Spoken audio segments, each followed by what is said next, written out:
The Grandest Game by Jennifer Lynn Barnes. Chapter 16. Lyra. Someone was playing mind games.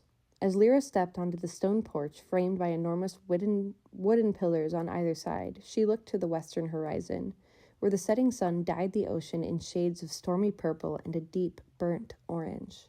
Sundown couldn't have been more than 3 minutes away. Lyra had resisted the urge to run to the house on the north point. Her dancer's body could focus even when her mind was elsewhere, but she'd very pointedly taken her time, because if the person responsible for those notes had hoped to throw her off her game, if they'd hoped to either make her miss the deadline or make her rash, they were going to be sorely disappointed.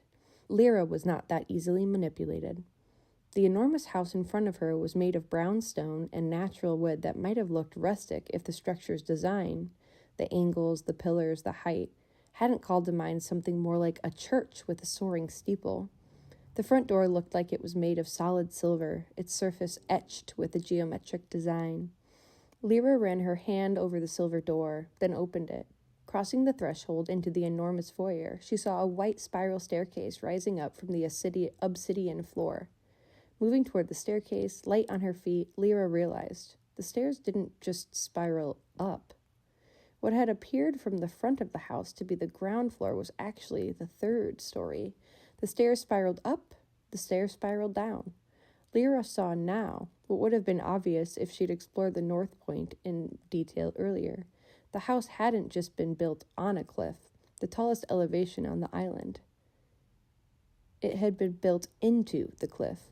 On either side of the sprawling entryway were identical doors, with a third visible beyond the staircase. All 3 doors were made of dark, gleaming wood, each standing 10 feet tall, each closed. In the foyer, there was a black granite table bearing 7 silver trays, each marked by a card on which a name had been written in extravagant calligraphy. The entryway was eerily silent as Lyra read through the names, one by one. Odette, Brady, Knox, Lyra, Savannah, Rohan, Gigi. 6 players besides me, Lyra thought. 6 suspects. As far as Lyra was concerned, neither Rohan nor Savannah was in the clear on the mind game's front. Either one of them could have planted those notes then circled back, but at the end of the day, Lyra hadn't come to the Hawthorne Island to solve a mystery, not about notes on a tree, and not about a man with more than his share of names who hadn't even known how to pronounce hers. Instead, she focused on the object sitting on the tray marked with her name, a key. It was large and bronze. Elaborate swirls of metal met to form a complicated shape at the head of the key. At the center of the shape, there was a symbol, an infinity sign. That felt significant to Lyra, but significant how? She looked back to the silver trays. All the others, except one, were empty.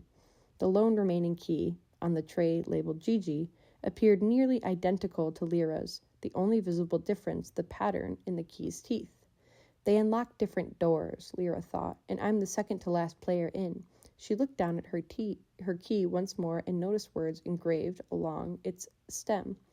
Every storm has its beginning. Lyra rotated the key in her hand, reading the words on the reverse side. Take only your own key. Lyra thought about Jameson's welcome to the island. In some senses, the game starts tonight, but in another very real sense, it starts right now. The front door flew inward. A petite brown-haired blur barreled in. Not 2 seconds later, the heavy silver door swung shut of its own accord, followed by a sound like a gunshot. The deadbolt. The front door had just slammed and locked itself. Sunset, wheezed the new arrival, bending over, her hands on her knees. Lyra studied her for a moment. I'm guessing you're Gigi? Hers was the only key left on the table. I am indeed, Gigi replied. And then she straightened. Question, she huffed. Human Wolverine, eyebrows like this? She placed her index fingers on her forehead at opposite angles so that they met in a V just over her nose. Conceited vest, darkened soul. Seen him? It was the mention of the vest that told Lyra exactly who Gigi was looking for. Knox Landry, conceited vest, darkened soul. Lyra had to hand it to Gigi. That was descriptive. I haven't seen him recently, but his key was already gone when I got here. Gigi followed Lyra's gaze to the trays on the table. Within seconds, the other girl had claimed her own key. Every story has its beginning. Gigi zeroed in on the tiny script faster than Lyra.